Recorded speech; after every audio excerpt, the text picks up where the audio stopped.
Hi, this is a tutorial for triangle pose.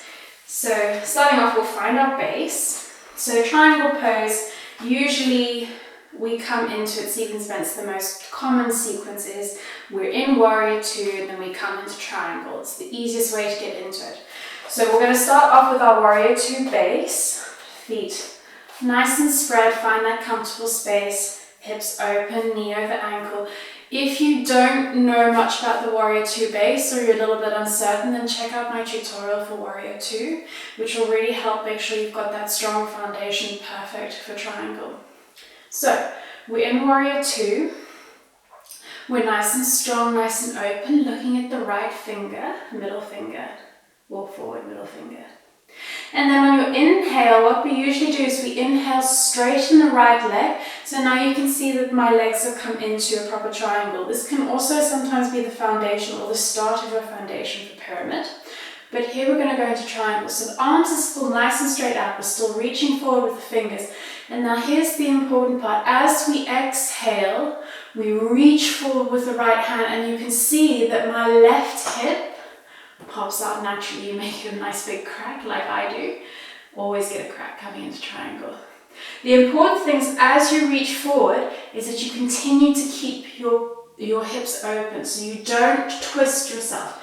Keep your body facing sideways. Reach forward and then start to lower that right hand down. The left hand or the back hand comes up. And now here is the trick. So triangle is all core work. This is the part of your body that should be working. There's nothing happening in your arms. They're just reaching and opening to open your chest. Your legs should be nice and strong. As you start to lean forward, start to squeeze your inner thighs to keep those hips facing sideways and to strengthen your foundation.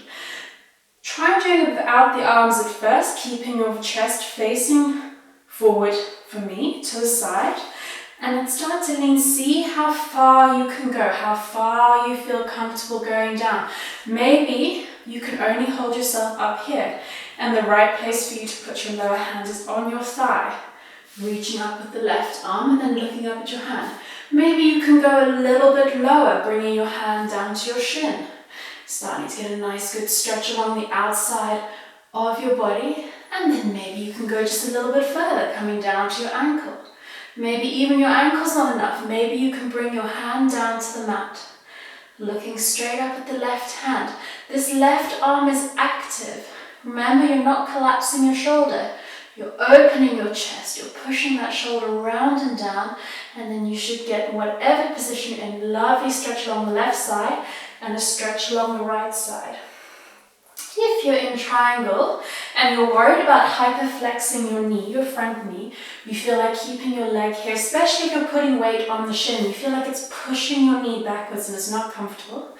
Engage your thigh, squeeze that muscle here and lift your kneecap to protect your knee. That should help to take some of the pressure off. And if you're really concerned, have a little bit of a bend in the knee. However, this is not ideal. What would be better is for you to come up higher, take that pressure off your knee, and then work on using these muscles to slowly lower yourself down.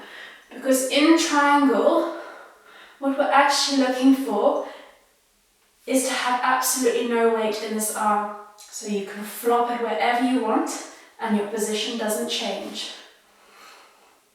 So this is triangle. Fantastic for the inner thighs, stretching your legs out, breathing here. Nice and quietly. And then as you exhale, drop your top hand down, look at the toes of your front foot, bend that knee, and you can windmill yourself back up into a lovely warrior two. There you go. So if you found this useful, I recommend doing it on the other side just to stretch out the other leg. If you found this useful though, you can check out my other tutorials, and please feel free to let me know if you want to see more. Thanks.